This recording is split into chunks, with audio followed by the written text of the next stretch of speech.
Good afternoon. This is Dominic with TheBackVlog. Recently, I guess I'll get into it in a little bit, but I finished season 6 of The Simpsons. I'm sure in my past videos you've seen this ugly thing on my shelf. Everybody who has the collector's edition of season 6 of The Simpsons, you know what true pain feels like. And I love this little blurb in this set, where it says, "For all those who fear change, you can call this number," basically, and get this set replaced with a regular Simpsons box set, which I thought was really funny. I actually saw somebody post in a Discord server I'm in their media collection, and they have the season 6 box.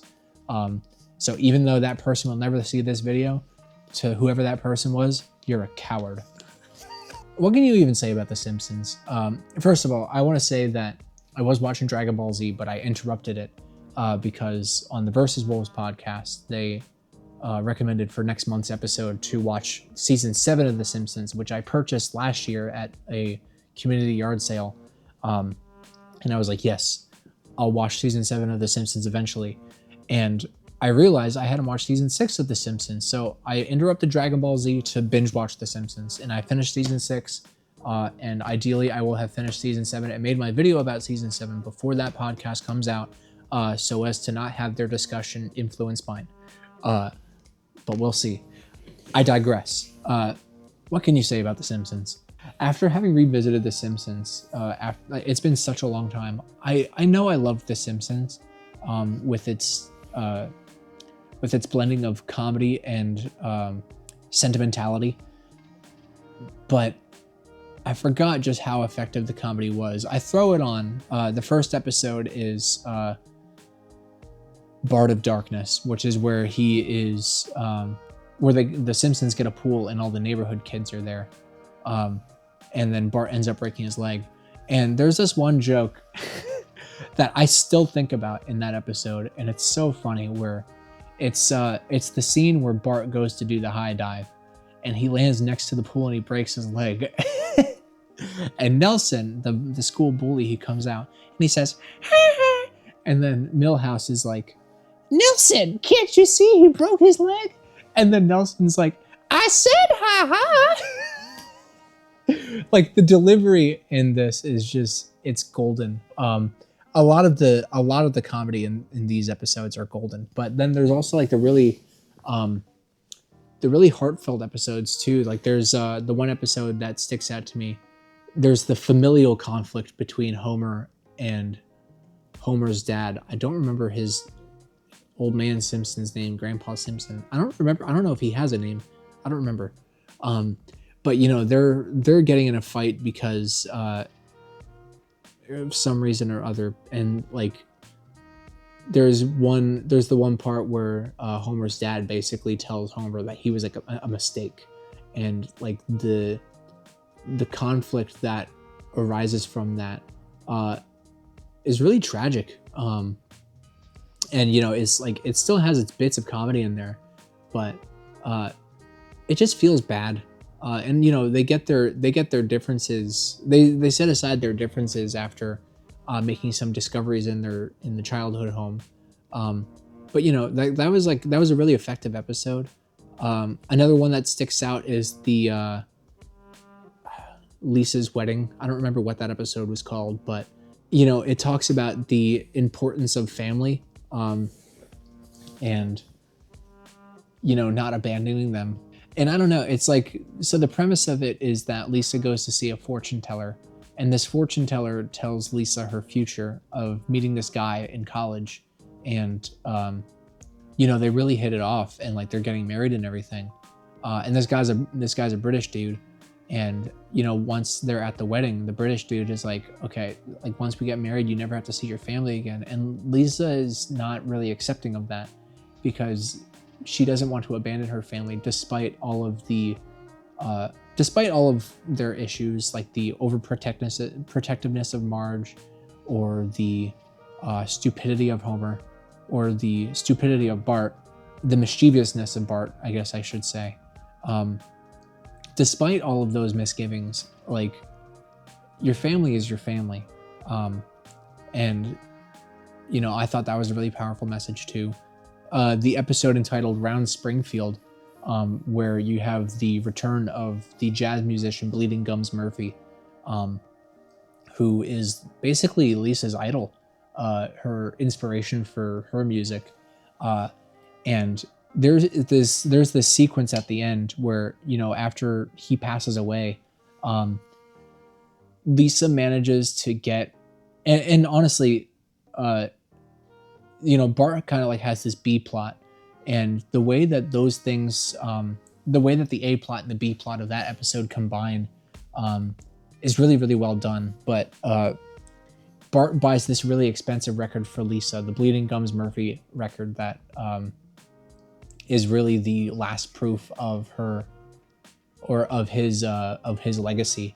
And she's trying to get it played on the radio, and, you know, Bart gets this record for her, which in itself was like a really touching scene. But, you know, she gets it played on the radio and manages to get the signal like to spread out everywhere. And you hear people like, or you see like the scenes of people like listening to his music on their radios, and like it really got to me. And I guess it's something to do with the tragedy of only appreciating an artist after they're gone, which, you know, that's something that really affects me, and I couldn't tell you why, but it's just something that kind of hits home.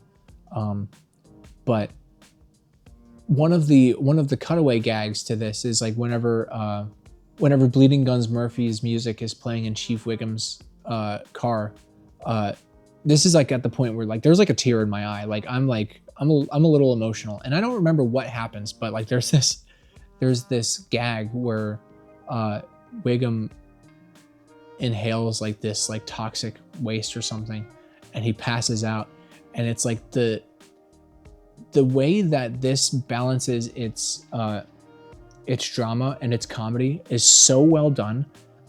It's like a switch, and it's impeccable. The last thing I want to talk about, I guess, is the season finale, Who Shot Mr. Burns, the infamous Who Shot Mr. Burns. And I was reading like a lot of reviews on Serialized, which if you would like to follow, is in the description of this video. But, you know, there are a lot of people who were saying like, it must have been legendary to see this thing live. And like, it reminds me of like, you know, the legend of being able to see something like Twin Peaks live or whatever, which I think there's a Twin Peaks reference in the part 2 of the season premiere of season 7. But I'll get to that in the next Simpsons video. Yeah, it really must have been legendary to get a cliffhanger episode in The Simpsons, of all things. I don't remember if there was like an earlier cliffhanger in The Simpsons. There may have been, but it wasn't like spread out by a season, you know what I mean? And the way that it lays out all the clues, like there is a true mystery that is set up by the writers of The Simpsons in this episode. And it is a mystery that was actually solvable because of all of the implications through dialogue and actions, and considering people's motivations and everything. That must have been legendary. You know, people back in 1996 or whenever this was, I believe, discussing, you know, who shot Mr. Burns and like getting their theories and everything, because this is at like the height of Simpsons media, or Simpsons media of the 90s. In the same fashion that, you know, you had Pokemania as well. You know, Simpsons was a cultural zeitgeist, and not to say like it still is, but, or not to say it isn't nowadays, but this was at the golden age of The Simpsons. And it's never going to reach those heights again. And Simpsons is more of just like it's a pop culture icon to sell merchandise of, rather than something that people will actively talk about nowadays. But, you know, back then, it had to have been the talk of the town.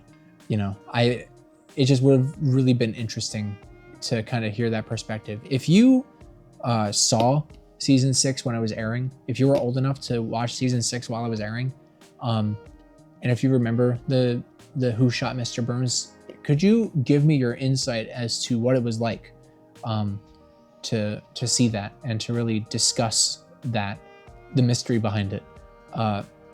You know, other than that, I have really nothing else to say about season 6 of The Simpsons. It's hard to talk about something where each episode is just kind of like its own individual thing.